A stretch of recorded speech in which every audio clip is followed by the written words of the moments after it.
Program kojim je Dom kulture u Negotinu obeležio 157. godišnjicu rođenja jednog od najznačajnijih srpskih kompozitora, Stevana Mokranjca, ovog 9. januara počeo je, za razliku od prethodnih godina, nešto drugačije, rezanjem slavskog kolača u krugu prijatelja, saradnika i poštovalaca imena i Mokranjčevog muzičkog dela. Ovaj današnji dan, evo, godinama okuplja nas oko slavske sveće, slavskog kolača i ikone svetog prvomučenika arhidijakona Stefana, krsne slave Stevana Mokranjca, koju je slavio, a hvala Bogu, ti njegovi potomci upravo jesmo svi mi koji poštujemo njegova dela, njegovu veliku zaostavštinu, jer zaista je dao premnogo.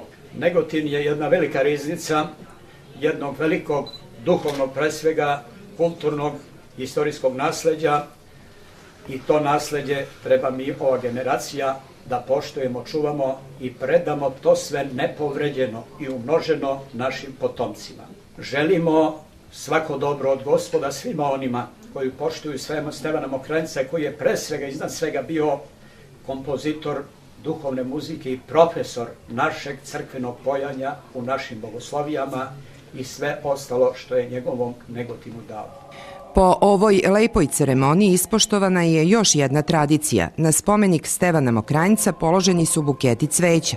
Učinile su to delegacije škola i ustanova koje nose ime slavnog Negotinca, predstavnici lokalne samouprave i članovi programske komisije festivala Mokranjčevi dani. Pa ja prvo moram da kažem da je uvek lepo kad se nađemo ovde tog 9. januara i obeležavamo rođendan Stevana Mokranjca.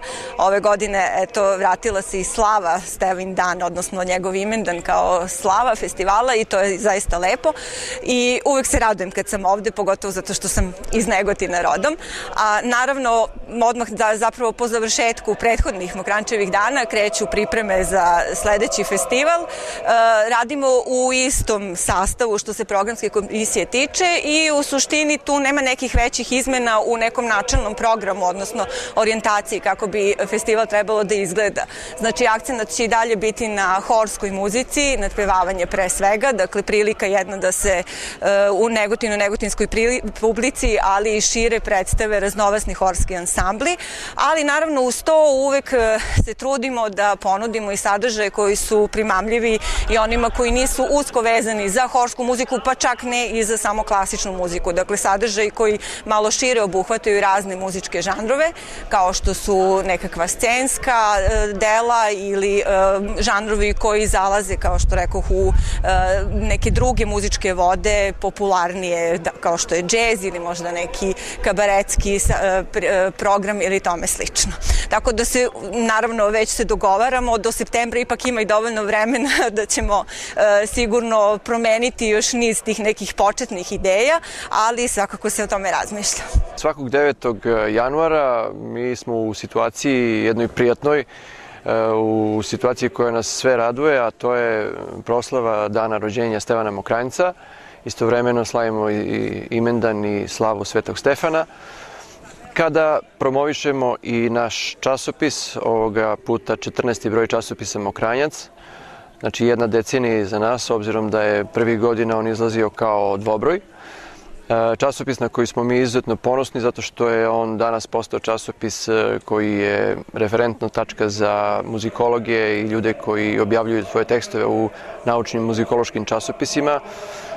On je dostigao taj nivo da se ljudi prosto utrkuju da svoje priloge i tekstove objavljuju u našem časopisu. Tom prilikom takođe imamo i prigodan muzički program, ovoga puta su to dve gitare mladih studenta na Akademiji muzičkoj. Tu je sa nama i nekoliko autora tekstova i sama Sonja Marinković, koja je zapravo i glavna urednica i u neku ruku supervizor našeg časopisa. To su ljudi koji inače put do Negotina i posetu Mokranjčevoj kući doživljavaju kao jednu vrstu hodočašća i oni su svake godine sa nama. To su naši stalni saradnici i iz godine u godinu naš časopis postaje zaista sve relevantnija tačka na polju muzikologije. Uopšte ne sumnjam da će tako biti i u budućnosti. Proslava 9. januara u Negotinu nastavljena je u rodnoj kući kompozitora pred brojnom publikom koja se svake godine na ovaj dan priseća imena i dela svog velikog sugrađanina. Velika je privilegija nas Negotinaca što nas prepoznaju po muzičkom stvaralaštvu velikog kompozitora. Prestižnu titulu kulturnog sedišta istočne Srbije očuvali smo, između ostalog, kod domaćini najznačajnijeg srpskog festivala duhovne i klasične muzike Mokranjčevim danima. Tim pre je veća naša obaveza da očuvamo sećanje na velikana koji je slavu rodnog grada proneo širom sveta.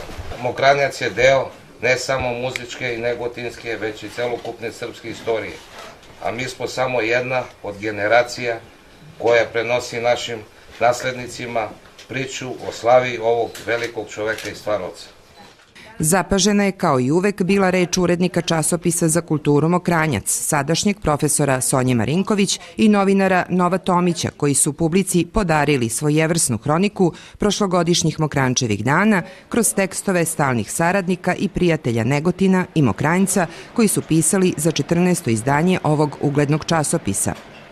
U muzičkom delu programa, kojim je zaokruženo veče sećanja na daleku 1856. godinu, kada je na Stevanjdan 3. dana Božića u Negotinu rođen Stevan Stojanović Mokranjac, nastupili su studenti Fakulteta muzičke umetnosti iz Beograda sa odseka gitare Miloš Zubac i Marko Sarić.